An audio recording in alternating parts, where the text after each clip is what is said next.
ఒకప్పుడు రోహన్ అనే చిన్న పిల్లవాడు యాపిళ్లను ఇష్టపడేవాడు. ఒకరోజు అతను శ్రీశర్మ చెట్టు నుండి మెరిసే ఎర్రటి యాపిల్ తన పెరట్లోకి పడిపోవడాన్ని చూశాడు.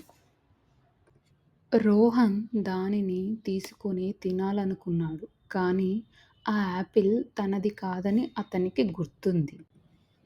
అతను ఆ యాపిల్ను శర్మ వద్దకు తిరిగి తీసుకుని, ఇది మీ చెట్టు నుండి పడిపోయింది అని అన్నాడు.